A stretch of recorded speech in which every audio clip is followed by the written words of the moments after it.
बेटे और बहू से परेशान माँ ने दोनों को सिखाया सबक।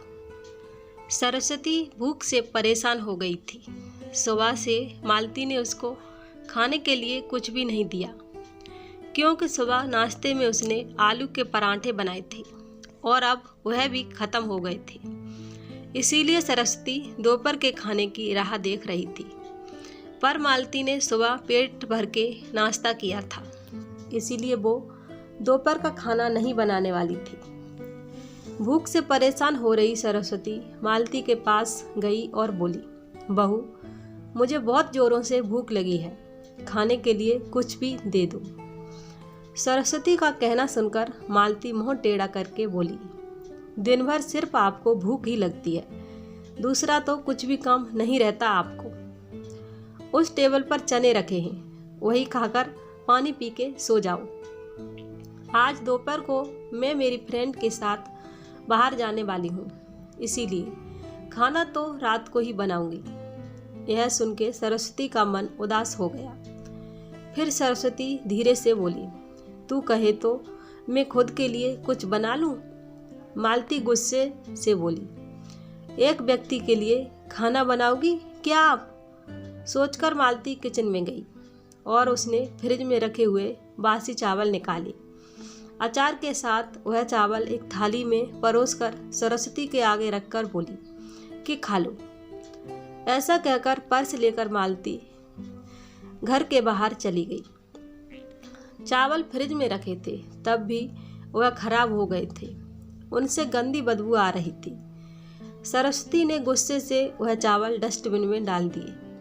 इसके बाद उसने दाल चावल निकालकर अपने लिए गरम गरम खिचड़ी पकाई और पुदीने की चटनी के साथ खाई और सब बर्तन घिसकर किचन साफ किया और चुपके से अपने रूम में जाकर सो गई। मालती ने भले ही खाना पकाने से मना किया था, पर यह घर उसका भी था और वह खुद का खाना खुद बना सकती है। दूसरे दिन सुबह सरस्वती अपने रूम में बैठी थी। उतने में उसका बेटा रमेश उधर आया और बोला, माँ, आजकल महंगाई बहुत बढ़ गई है, मुझे घर खर्च चलाना भी बहुत कठिन हो गया है। ऊपर से पापा की 13वीं पर भी बहुत खर्चा हुआ। माँ, मैं सोच रहा था कि एक रूम किराए पर दिया जाए, घर का किराया आने पर घर खर्च में थोड़ी मदद होगी।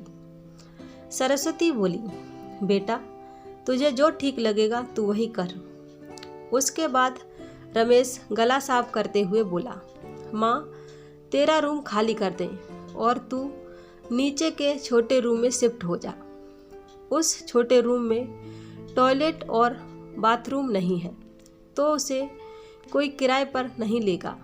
सरस्वती चौंक गई और बोली, पर वह रूम छोटा है और वो तो स्टोर रूम है, मैं उधर रहूँगी तो टॉयलेट बाथरूम कैसे जाऊँगी? रमेश बोला, माँ, तू आंगन के टॉयलेट में जाया कर, तू तो घर पर ही रहती है ना। जिसको हम रूम किराए पर देने वाले हैं उसको तो सारी सुख सुविधाएं तो चाहिए ना। वैसे भी यह रूम भी बहुत बड़ा है, पापा के जाने के बाद तुझे इतने बड़े रूम की क्या जरूरत है?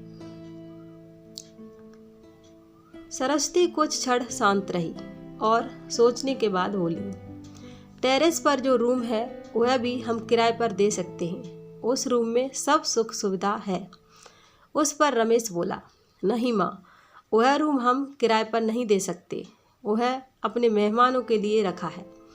तुझे तो अच्छे से पता है कि मालती के मायके वालों का आना जाना चालू रहता है, इसीलिए एक्स्ट्रा रूम मेहमानों के लिए रखना पड़ेगा।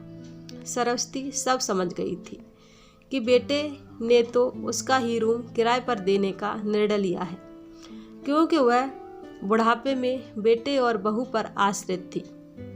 इसीलिए रमेश ने जो कहा उस पर सरस्वती ने ज़्यादा विरोध नहीं किया।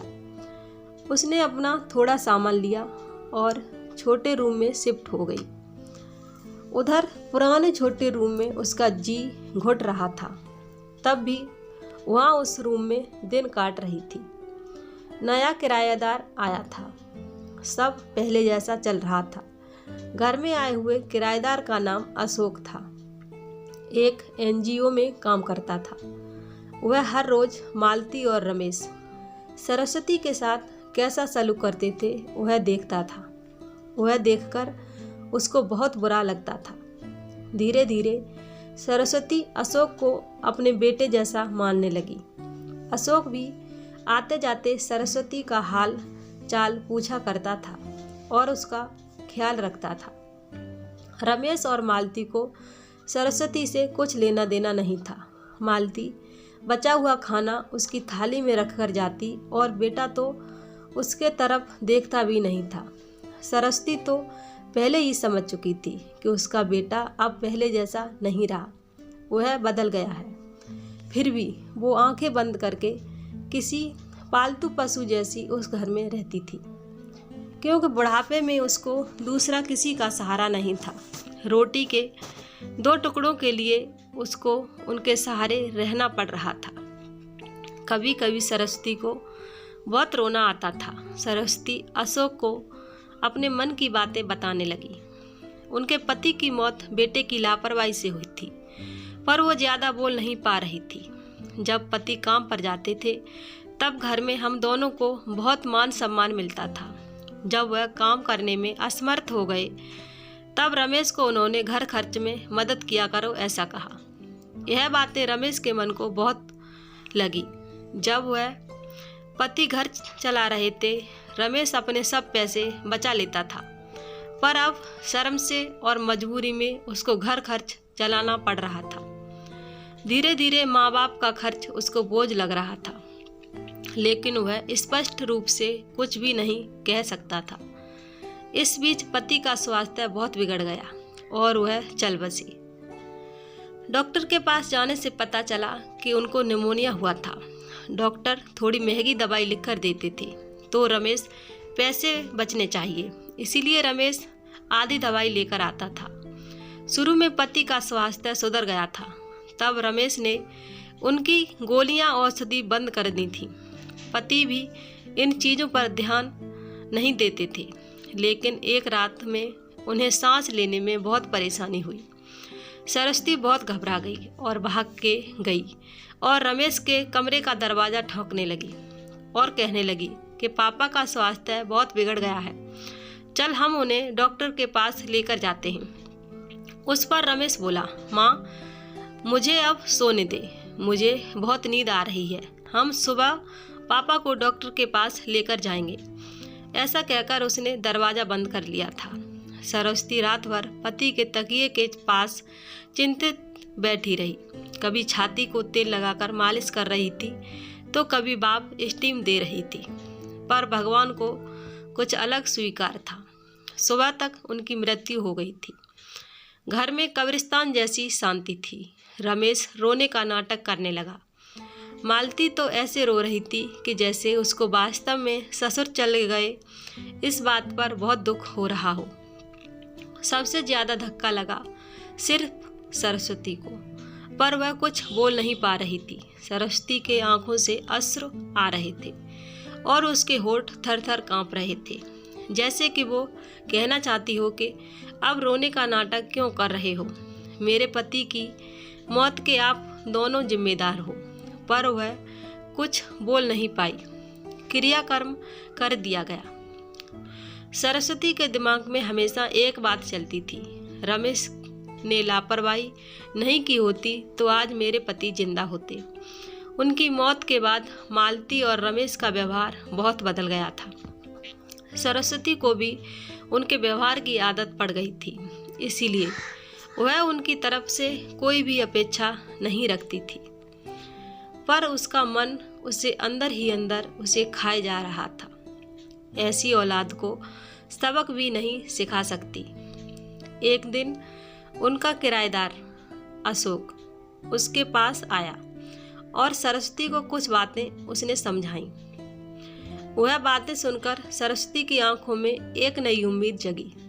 दूसरे दिन सुबह सरस्वती मालती और रमेश के पास आई और बोली, मुझे तुम दोनों से बहुत ज़रूरी बात करनी है। मुझे ऐसा लग रहा है कि तुम दोनों को मेरे साथ रहने में प्रॉब्लम है, इसीलिए मैंने सोचा कि मैं वृद्धाश्रम में रहूंगी। सरस्वती का कहना सुनकर मालती बहुत खुश हो गई। रमेश ने थोड़ा दुखी होने का नाटक किया। फिर थोड़ी देर में सरस्वती ने उन दोनों के चेहरे के हाव भाव देखे और बोली, रमेश, तुझे दुखी होने की ज़रूरत नहीं है, और मालती, तुझे इतना खुश होने की ज़रूरत नहीं है। पहले मेरी सब बातें सुन लो। और सरस्वती हंसकर बोली, यह बातें सच्ची हैं कि मैं वृद्धाश्रम में रहूंगी, पर मैं इस घर से कहीं नहीं जाऊंगी। मैं इस घर को ही वृद्धाश्रम बनाऊंगी। अब यहाँ आपके जैसे बेटे और बहू नहीं होंगे। मेरे जैसे बड़े लोग यहाँ रहेंगे। मेरा आखिरी फैसला है। यह सुनकर रमेश और मालती दोनों ही चौंक गए। रमेश और मालती एक दूसरे की तरफ देखने लगे। उन दोनों ने सोचा था कि सरस्वती घर छोड़कर चली जाएगी तो वह दोनों खुश हो जाएंगे।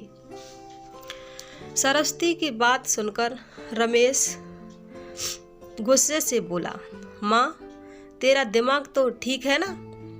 इस घर पर मेरा अधिकार है, फिर तू इस घर को कैसे वृद्धाश्रम बना सकती है? तू भूल रहा है बेटा, अभी तक ये घर मेरे ही नाम पर है। सरस्वती बोली, तुम दोनों ने मुझे बहुत परेशान किया है। छोटी छोटी बातों पर मेरा ध्यान नहीं रखा। बीमारी के समय भी मुझ पर ध्यान नहीं दिया। खाने के लिए भी मुझे बहुत लौटाया। मेरे पति भी मुझे छोड़कर चले गए। अगर मैंने कड़ा फैसला नहीं लिया तो मेरा भी वही हाल होगा जो तुम्हारे पापा का हुआ था। इसीलिए मैंने सोचा कि बेटे के साथ प्यार के जाल में फंसने से मैं अपने बारे में सोचूं। रमेश लाइन पर आकर बोलने लगा, माँ, मुझे माफ़ कर दो। हम दोनों कभी भी तुम्हें नज़रअंदाज नहीं करेंगे, पर तू इस घर को वृद्धाश्रम मत बना। माँ, थोड़ी सोच कर तो देख हमारा क्या होगा। सरस्वती शीर्ष आवाज में बोली, मैंने और तेरे पापा ने अच्छे संस्कार दिए थे, फिर भी तूने सिर्फ तेरे परिवार के बारे में सोचा, मेरे बारे में नहीं सोचा। फिर मैं कैसे सोचूं? तू तेरे परिवार की सोच, मेरी चिंता मत कर और जल्द से जल्द ये घर छोड़कर जाइए, क्योंकि इस घर में अब अच्छे लोग रह रहे हैं। इतना कहकर सरस्वती अपने कमरे में चली गई। रमेश और मालती सरस्वती को जाते देखते ही रह गए। सरस्वती ने अपने जैसे बड़े लोगों को अपने घर में शरण दी। अशोक की मदद से वृद्धाश्रम अच्छे से चलने लगा। उम्मीद करती हूँ आपको मेरी यह कहानी पसंद आई होगी। अगर कहानी पसंद आई हो तो हमें कमेंट में ज़रूर बताएं। वीडियो को लाइक करें, शेयर करें और हमारे चैनल को सब्सक्राइब करें। कहानी सुनने के लिए धन्यवाद।